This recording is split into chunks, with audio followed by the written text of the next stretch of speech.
Dios les bendiga, hermanos. El Señor es bueno con cada uno de nosotros y estamos contentos y felices de ser parte de su iglesia, de ser parte del pueblo del Señor, de ser parte de la gran familia de Dios y de estar siempre unidos en la gracia y el ministerio del Señor. En esta ocasión vamos a iniciar una serie de estudios sobre la iglesia, sobre la administración de la iglesia, y vamos a ver también sobre los requisitos de pastor, de diáconos y de otros servidores. También estaremos viendo la autoridad, estaremos viendo algunos aspectos generales de cómo funciona la iglesia, tanto para ustedes que tienen muchos años de ser parte de nosotros como los que están llegando nuevos, podrán entender más o menos el carácter, el propósito y el objetivo que como iglesia tenemos y hacia el cual vamos, para que Cristo Jesús sea glorificado, para que su amor sea sobre todos nosotros y para que su evangelio pueda alcanzar a muchos perdidos.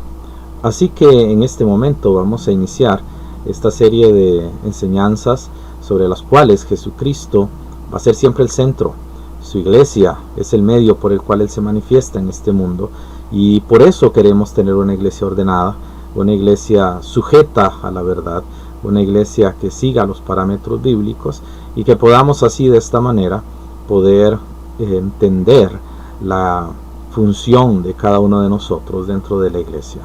Así que vamos a comenzar con una serie de estudios en relación a lo que es la palabra de Dios y lo que es el evangelio de nuestro Señor. Les invito entonces para que juntos podamos unirnos en este estudio por medio de la oración, acercándonos a Dios de una manera completa y una manera sincera. Gracias te damos, oh Dios, porque eres maravilloso, eres fiel, justo, eres un Dios lleno de misericordia y lleno de bondad. Te pedimos en este momento que nos dirijas, que nos hables, que sea tu palabra enseñándonos y que seas tú guiándonos en todo. Te lo pedimos, Padre, confiados en que tu verdad nunca dejará de ser y que tu iglesia siempre permanecerá. Te damos gracias en el nombre de Cristo Jesús. Amén y amén.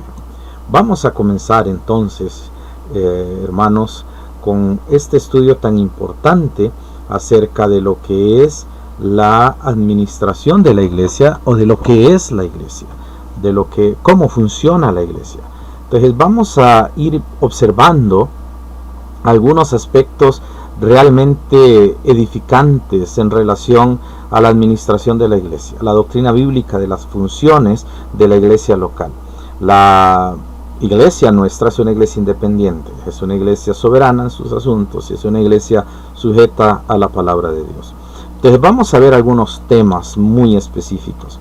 Entre estos temas que vamos a estar observando y que vamos a estar desarrollando, vamos a tener por lo menos 4 temas que nosotros vamos a ir desarrollando en función de lo que es la iglesia.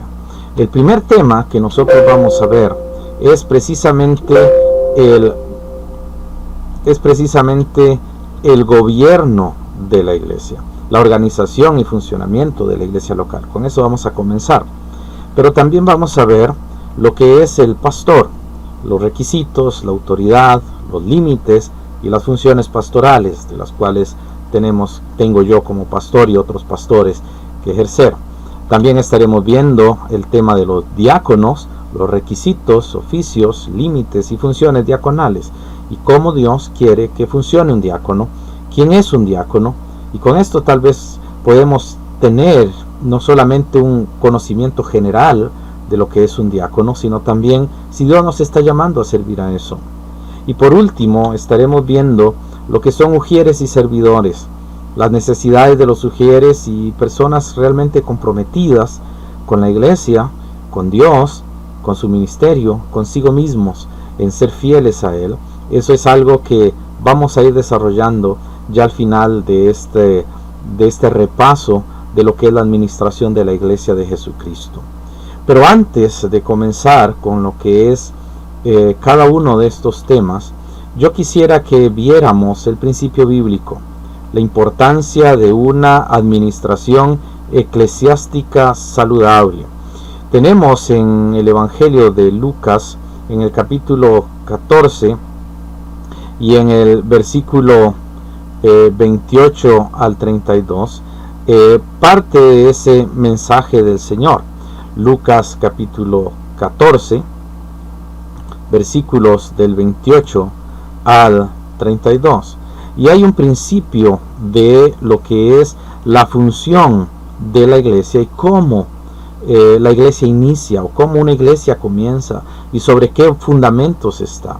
Leyendo el pasaje mencionado de Lucas capítulo 14 y versos 28 al 32, podemos leer lo siguiente: porque ¿quién de vosotros, queriendo edificar una torre, no se sienta primero y calcula los gastos, a ver si tiene lo que necesita para acabarla?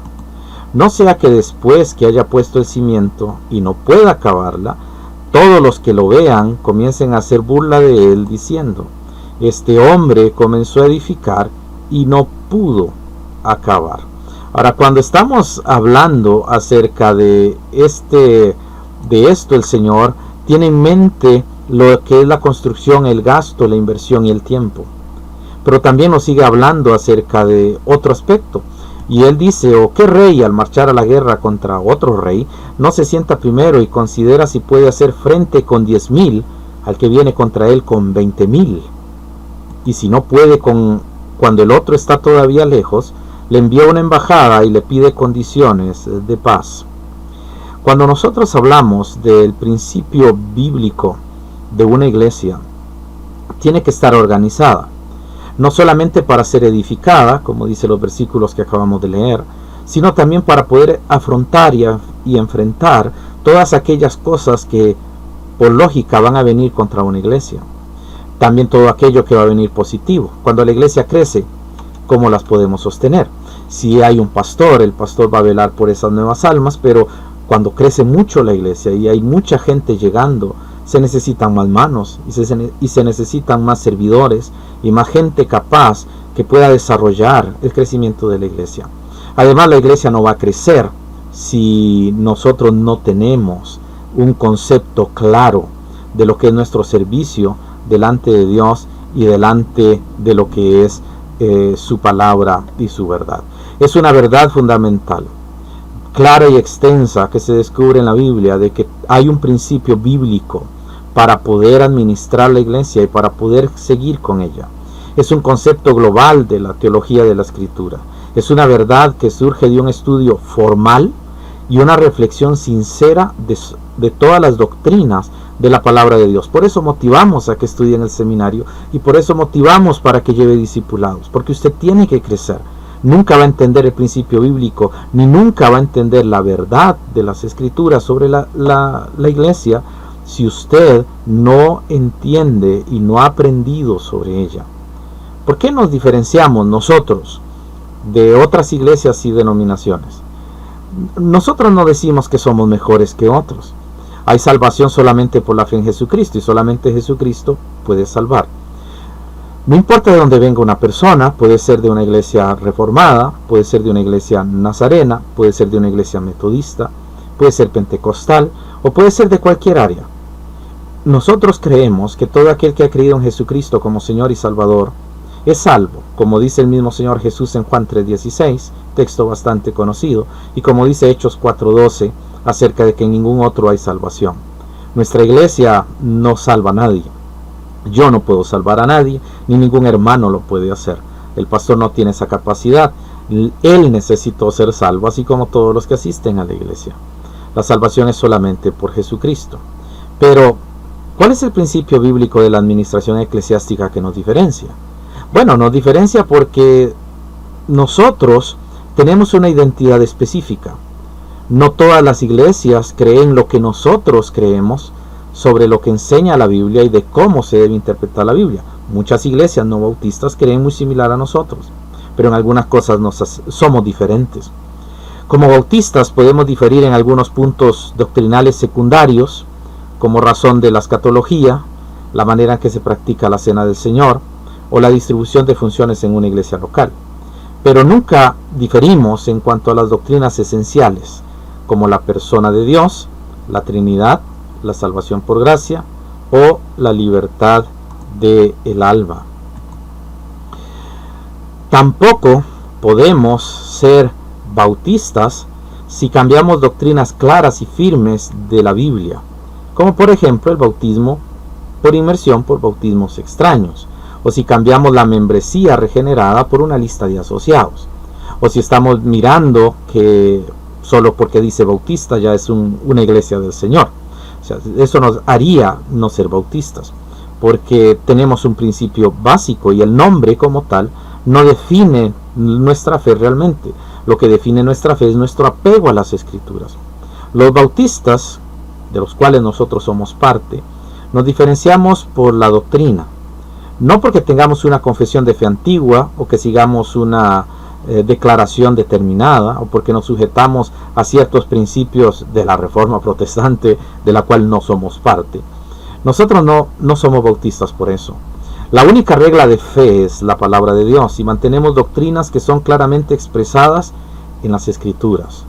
A veces nos llamamos fundamentales para referirnos a los fundamentos y a las doctrinas básicas de las Escrituras, así como la forma del culto y los cantos. No aplaudimos, no bailamos, tampoco gritamos ni decimos muchos aleluyas, a no ser que la palabra de Dios haya llegado profundamente. Usted puede decir amén, aleluya con todas sus fuerzas, pero no es una muletilla. Algunas confesiones son muy importantes y están bien, como la confesión de fe bautista. Está bien esa confesión en parte, pero no consideramos que ella sea palabra de Dios y que sea completamente la palabra de Dios. La palabra de Dios es la Biblia y solamente a ella tenemos que ir, y las confesiones se van a equivocar. El principio bíblico es que todo lo que somos viene de la Biblia, de la palabra perfecta e inerrante de Dios. Todo lo que se salga de la Biblia no es de Dios. Todo lo que está en la Biblia es de Dios, y eso es lo que nos hace diferentes a muchos otros. Así que quiero pasar a que veamos los principios prácticos de la iglesia. Y hay por lo menos 4 principios básicos o prácticos de la iglesia local. En primer lugar, quiero mencionar que no somos una iglesia universalista, no creemos en la iglesia universal, pero creemos en la iglesia local como el reflejo de la gracia de Dios y como la única manera en que la iglesia se puede manifestar. Vamos a ver algunos aspectos importantes acerca de los propósitos prácticos de la iglesia, de lo que realmente es la iglesia del Señor.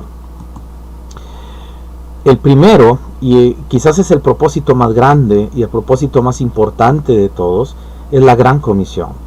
La Gran Comisión está escrita en Marcos 16, 15 al 16 y también en Mateo 28 al 19 al 20, pero en Marcos 16, 15 al 16 leemos que Jesús les dijo: id por todo el mundo, predicad el Evangelio a toda criatura. El que creyere y fuere bautizado será salvo, mas el que no creyere será condenado. La Gran Comisión, dada a las iglesias, descansa en la autoridad apostólica, y como cada iglesia debe actuar en fundamento de los apóstoles, este mandamiento es dado a todas las iglesias por individual, como dice Efesios 2:20, fundamentados en los apóstoles y profetas. Y como dice Hechos 1:8, me seréis testigos, está fundamentado en cada creyente en particular. La Gran Comisión no solamente está con la iglesia local, la Gran Comisión está enfocada también en el individuo salvo que asiste a la iglesia local. La Gran Comisión es llevar el Evangelio en toda circunstancia en nuestras vidas a otras personas que no lo conocen. Pero la Gran Comisión no termina con solo llevar el Evangelio. La Gran Comisión incluye otro aspecto, que es el aspecto siguiente. La Gran Comisión nos lleva al discipulado. En Mateo capítulo 28, versículos 19 al 20, Jesucristo dijo: por tanto, id y doctrinad a todos los gentiles, bautizándolos en el nombre del Padre y del Hijo y del Espíritu Santo, enseñándoles que guarden todas las cosas que os he mandado. Y aquí yo estoy con vosotros todos los días hasta el fin del mundo. El discipulado es el propósito de preservar la sana doctrina. En primera de Timoteo, capítulo 3 y el versículo 15, el apóstol Pablo nos dice lo siguiente: para que si tardo sepas cómo debes conducirte en la casa de Dios, que es la iglesia del Dios viviente, columna y baluarte de la verdad. Observe que una de las características de preservar la doctrina es saber cómo conducirse en la casa de Dios. El discipulado bautista no debe ser una clase de 7 lecciones, es una formación permanente de los nuevos creyentes. Esto se hace de manera sistemática y en nuestras iglesias tenemos discipulados todos los sábados o cualquier otro día que se pueda coordinar para todas las personas que quieren aprender de Dios y crecer en el conocimiento de su bendita palabra. Y esto es algo permanente, no se termina, discipulado es permanente. Muchos bautistas y muchos otros de otras denominaciones ven muy largo un discipulado de 1 año o de 2 años. Jesús estuvo 3 años con sus discípulos. Los hijos de Dios deben aprender y deben crecer. No es largo 3 años. Y nuestro plan es que usted entienda la palabra de Dios, que entienda las doctrinas y pueda crecer en la gracia. Tenemos también, aparte de la gran comisión que lleva el discipulado, este discipulado debe formar a las personas en la sana doctrina. En Tito 2:1 Pablo dijo: pero tú habla lo que conviene a la sana doctrina. La sana doctrina es todo el contenido de la Escritura. El Espíritu Santo nos exhorta en Hechos 20:27 a predicar todo el consejo de Dios. La iglesia local es la responsable de predicar y defender la sana doctrina, el contenido de la Escritura. Sin la iglesia local, los creyentes serán presa de muchas interpretaciones falsas de las Escrituras y podrán caer en graves errores y transformarse en sectarios que no quieren ni siquiera identificarse como hijos de Dios porque les daría vergüenza y les daría pena. Aunque no todas las iglesias son sanas, los creyentes saben que una iglesia local verdadera se ha desarrollado en la fe, y esta fe se ha desarrollado porque ha habido estudio serio y formal, y por el compartir con otros y aprender de otros de forma mutua. No hay mejor manera de aprender que capacitarse para enseñar a otros. Y esta sana doctrina la aprendemos en los discipulados, la aprendemos después de haber recibido a Jesucristo como Salvador. ¿Y qué va a producir todo esto? Esto va a producir servicio. En Efesios 4, del 12 al 13, dice: para perfección de los santos, para la obra del ministerio, para edificación del cuerpo de Cristo, hasta que todos lleguemos a la unidad de la fe y del conocimiento del Hijo de Dios, a un varón perfecto, a la medida de la edad de la plenitud de Cristo. El ministerio o servicio a Dios es importante en la vida de la iglesia. La iglesia es donde el creyente puede desarrollar sus dones y ministerios. San Pablo en 1 Corintios capítulo 3 nos habla de la recompensa por el ejercicio de los dones.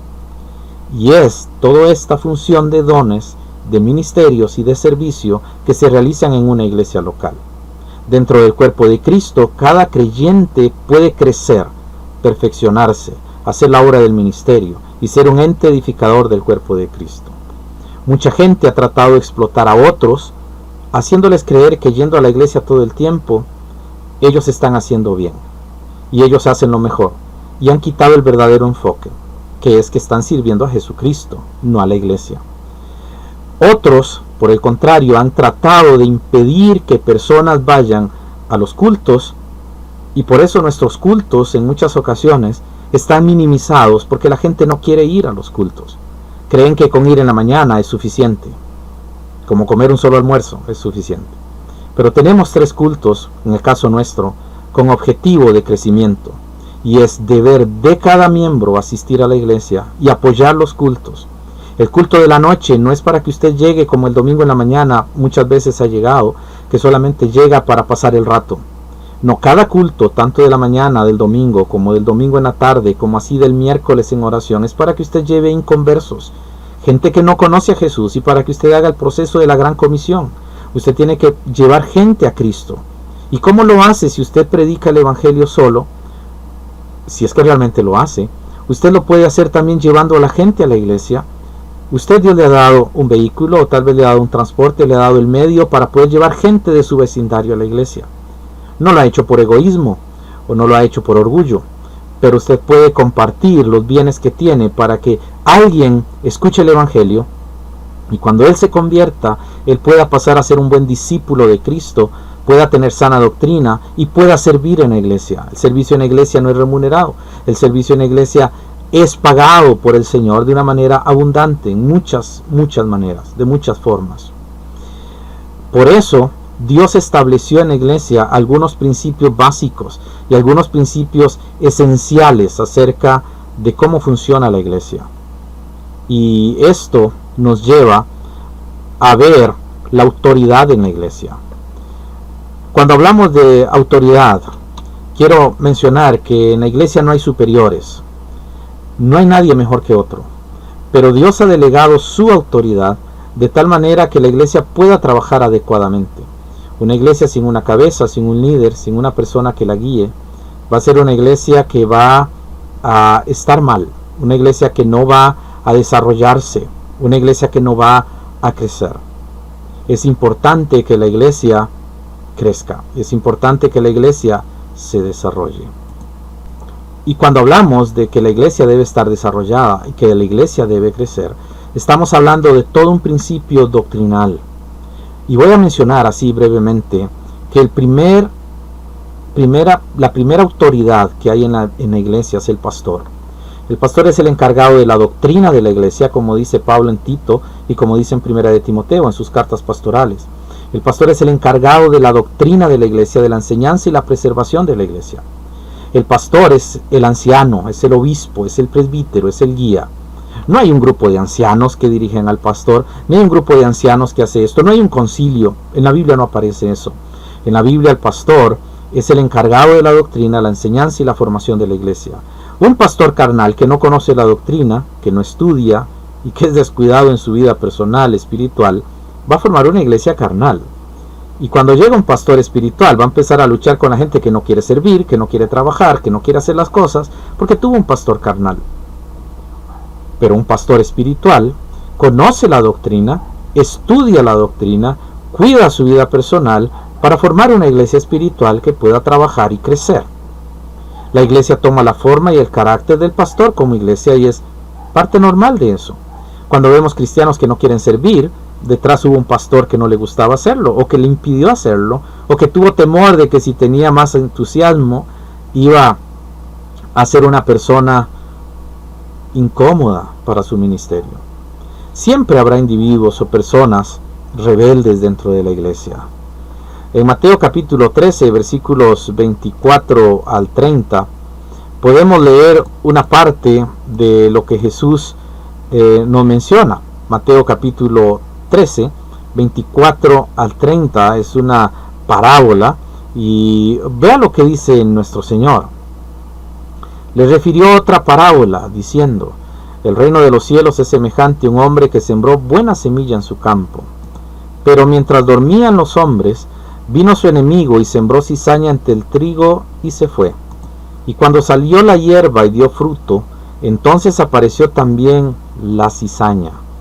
Vinieron entonces los siervos del padre de familia y le dijeron: Señor, ¿no sembraste buena semilla en tu campo?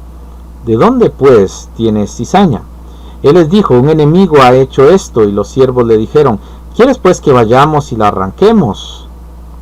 Él les dijo: no sea que al arrancar la cizaña arranquéis también con ella el trigo.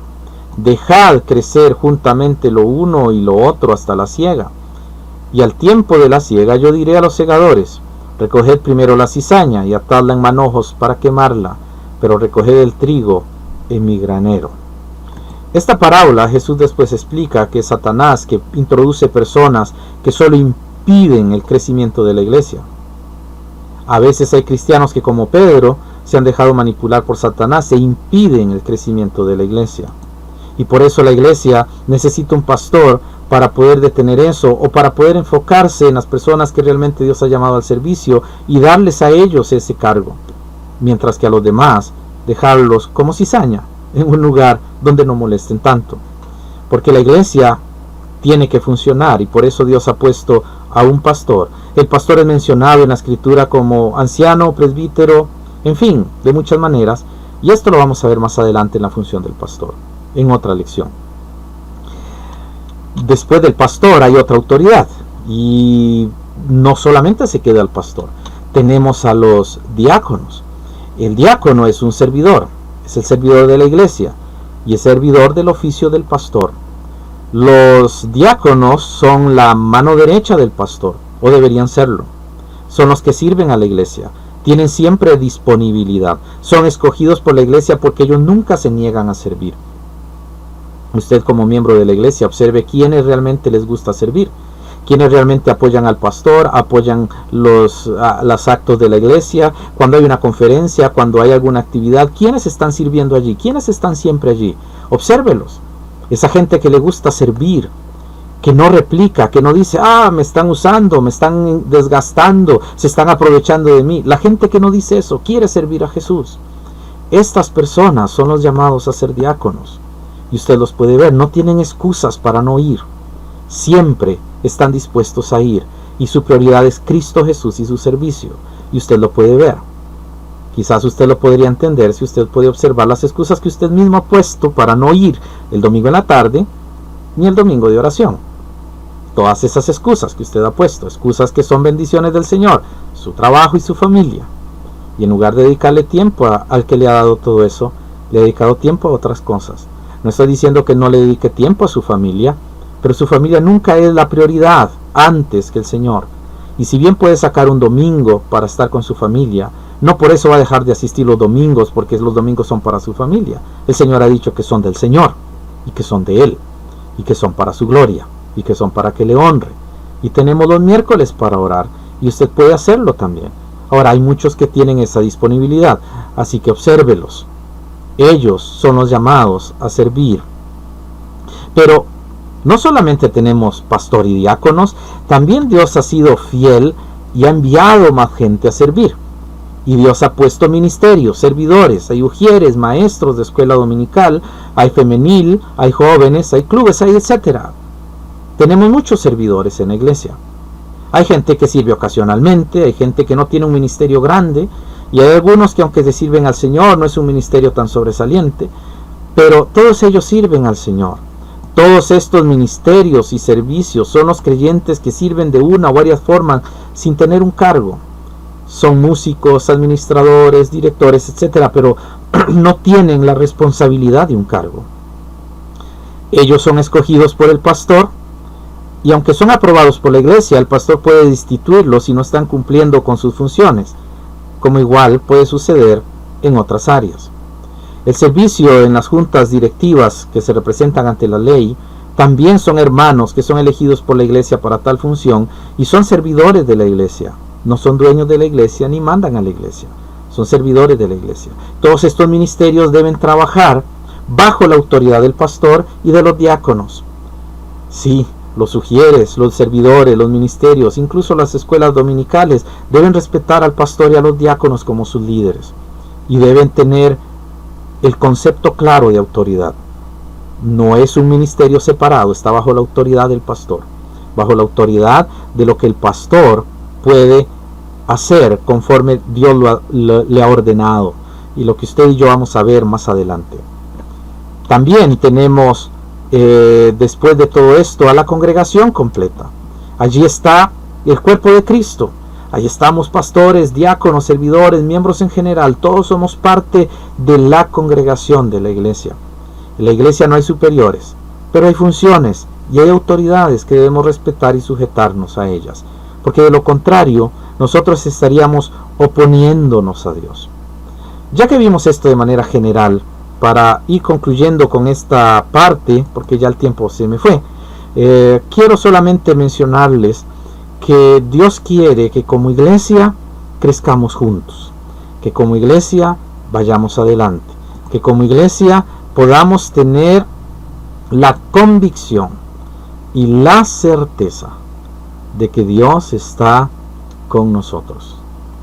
En las próximas lecciones que vamos a ver, usted va a ver lo que es la iglesia y cómo funciona ella. Por ahora lo que le he enseñado es apenas la introducción de lo que realmente es toda la función de la iglesia.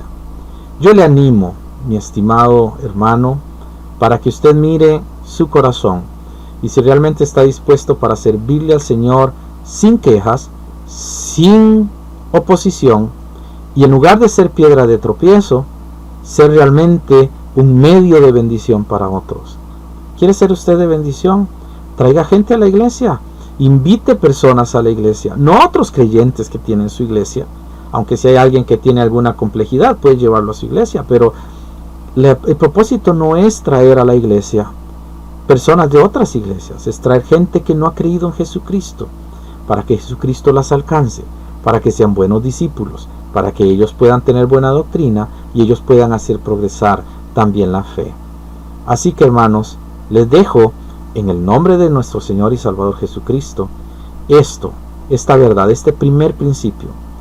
Y en la próxima vamos a ver entonces las funciones y el desarrollo de la iglesia. Vamos a ver cómo nace una iglesia, cuál es el proceso de esa iglesia y cómo se forman los pastores. Dios me lo bendiga. Padre, gracias, porque tú nos has fundado una iglesia preciosa, maravillosa, y nosotros somos miembros de una iglesia local. A los hermanos y hermanas que son de otras iglesias, bendícelos allí, pero gracias por darnos una maravillosa iglesia, la iglesia de nuestro Señor Jesús. Y gracias, Señor, porque somos parte de esta iglesia local de la cual tú, Señor, te glorificas, tu cuerpo, tu iglesia, en el nombre de Jesús. Amén.